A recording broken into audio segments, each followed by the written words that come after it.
Bien, nous allons faire des croquis sur un papier à 3 ou alors 2 à 4 collés. On va prendre un crayon bien taillé, un petit peu gras, B ou 2B, puis on va feuilleter notre album photo de famille avec des photos pas forcément très bien prises, souvent un peu floues, d'un peu loin. Et ça va être bien pour nous. Ça va nous permettre de pas trop nous prendre la tête avec les détails, avec la ressemblance dans un premier temps. C'est-à-dire qu'on va les traiter vraiment comme des croquis rapides. Alors, voilà. Donc on va commencer par faire un croquis assez rapide. Je vous proposais de faire un croquis d'1 minute à peu près. Ensuite un de 2 minutes, un de 5 minutes. Un peu comme quand on dessinait dans la cuisine pour essayer de découvrir l'ambiance de notre intérieur. Alors là, voilà, donc là, j'ai été dessiner un personnage qui est un peu flou tout au début, de loin. Ça me permet vraiment de positionner les grandes orientations du visage avec le nez au milieu, vertical, les yeux plutôt horizontaux, avec toujours un espace d'un œil entre les deux, vous vous souvenez à peu près. Puis je vais marquer les grandes ombres. Lui, il avait des lunettes dans les années 60, très marquées au-dessus, presque noires. Voilà, donc les yeux sont à peu près au milieu du visage, vous vous souvenez. Et j'essaye de voir en gros l'orientation de ses traits. C'est-à-dire que comme il sourit, il a la bouche qui est un petit peu oblique sur un côté. Vous voyez, mais je ne m'attarde pas trop. Je travaille un peu en hachure. Voilà, on va travailler tour à tour un peu en hachure, pas forcément croisé. Puis parfois, on reviendra avec le côté frotté du plat du crayon, comme on a vu sur nos dessins grecs. Voilà, alors l'idée, c'est à la fois de m'échauffer et en même temps de regarder s'il m'intéresse ce visage, si je vais pouvoir m'en resservir après, parce qu'on va faire une composition avec plusieurs de ces visages. On va recomposer une image familiale à partir de cela. Voilà, hop, je l'accélère un petit peu, voilà. Et je cligne bien des yeux, je regarde les endroits qui sont plus foncés, qui sont presque noirs, voilà. Et là, ça me suffit, je me suis dit, allez, pour commencer, je ne vais pas m'embêter, j'arrête là, puis je passe à un autre, voir ce que ça va donner. Alors là, j'ai choisi un dessin, une photo d'un détail, une photo d'enfant dans un repas de famille aussi. Alors il faut se souvenir que pour les enfants, les yeux sont même presque un peu plus bas que le milieu de la tête, parce qu'ils ont un grand front. Voilà, donc j'essaie je cligne bien, voilà, on le voit un peu à gauche là. Je note aussi qu'il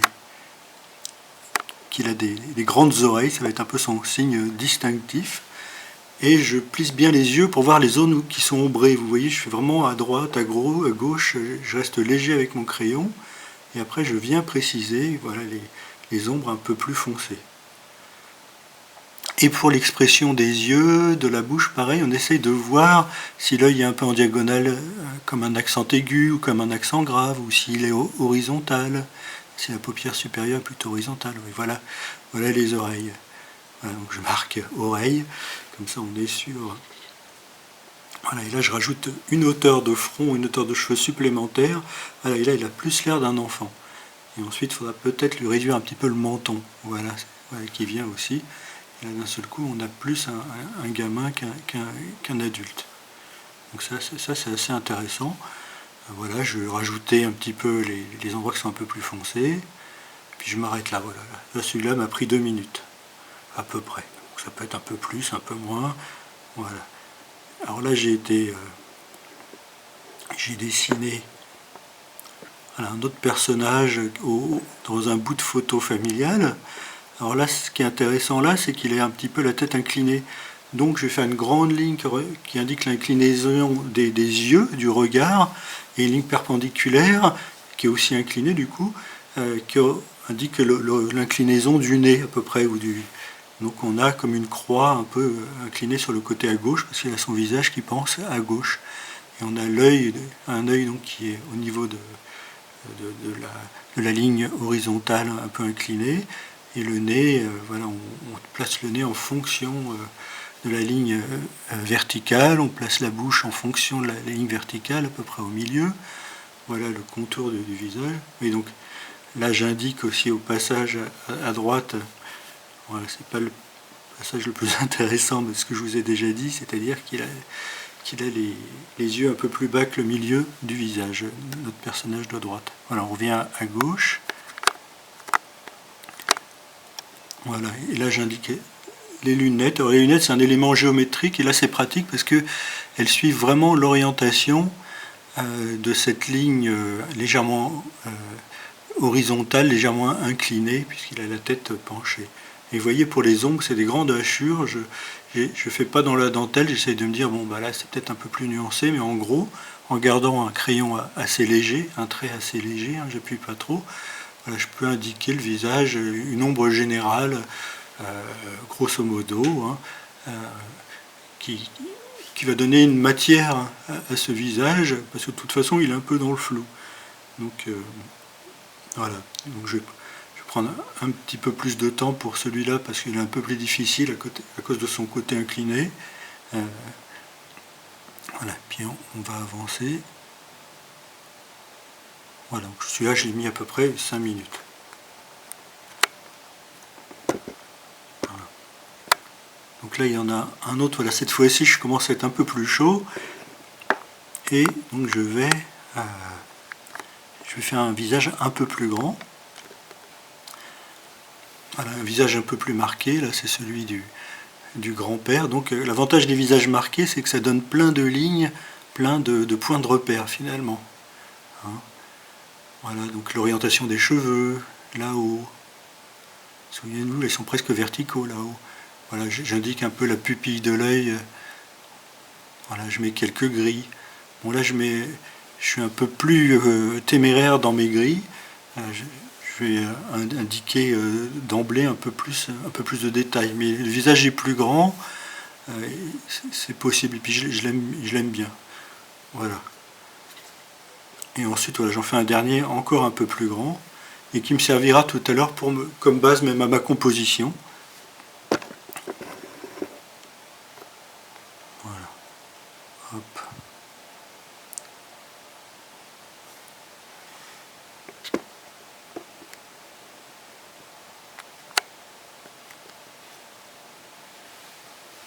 Voilà, donc idem, je me sers des verticales, des horizontales, et je regarde comment les yeux sont par rapport aux verticales, s'ils sont un peu inclinés ou pas. Si le nez par rapport à la verticale, l'aile du nez, l'os du nez, là il est presque vertical, vous voyez. Et puis là, la bouche a une sorte de mou qui n'est pas évidente à voir, qui monte un petit peu à droite, qui descend un peu à gauche. Voilà, j'indique quelques rides, alors sans trop non plus exagérer, parce que c'est quelqu'un que j'aimais bien là. C'était ma grand-mère. Voilà. Et donc en deuxième partie, ce que je vous propose, voilà, là c'était donc de composer. Donc j'ai gardé le visage de la grand-mère à droite, j'ai gardé au milieu, j'ai repris le personnage qui était un petit peu flou du tout début, parce qu'il m'a bien plu. Et puis à gauche, j'ai rajouté un autre personnage, voilà, qui va discuter avec les deux autres. Voilà, je sais pas, voilà, le voilà, il est un peu flou, mais justement, voilà, on va rester un petit peu dans le... C'est comme si on plissait les yeux. Hein, voilà, c'est le personnage qui plisse les yeux. Voilà, donc j'indique l'indication de la joue, là, qui est un peu de trois quarts. La joue, ben, on voit bien qu'elle est en diagonale, hein, en fait. Cette joue, elle n'est pas droite ni horizontale. Là, c'est une diagonale.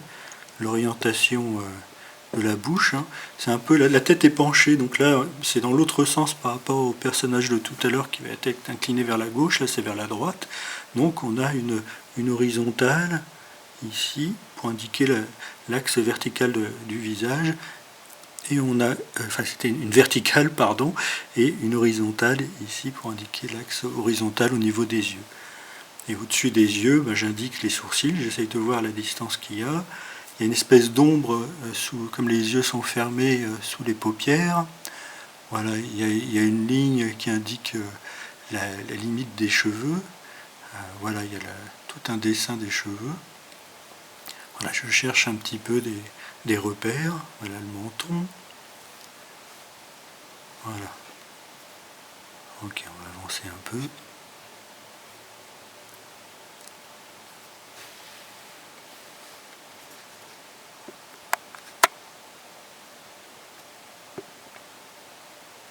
Voilà, il prend forme. Alors, je ne suis pas forcément tout à fait heureux du visage, de la façon dont je joue, mais vous voyez, il y a une ambiance quand même. Il y a quelque chose qui est agréable aussi de retrouver finalement, d'essayer de regarder ses proches d'une façon un peu détaillée comme ça, même si on n'est pas tout à fait content du résultat.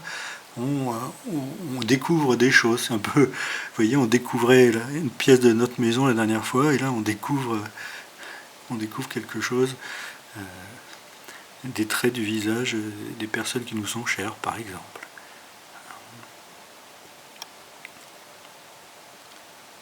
Voilà, donc là on voit à peu près la composition, ce que ça donne. Et puis je me dis, tiens, il manquerait quelque chose devant. Puis j'ai été feuilleté dans mon album photo.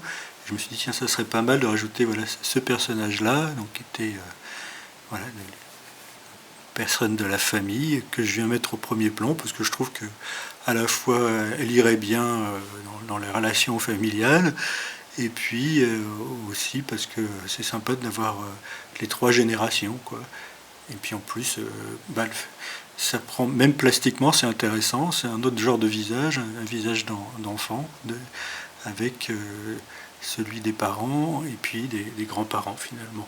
C'est ce qui s'est passé sans vraiment réfléchir pendant longtemps. C'est vraiment en feuilletant, j'ai choisi cette image-là.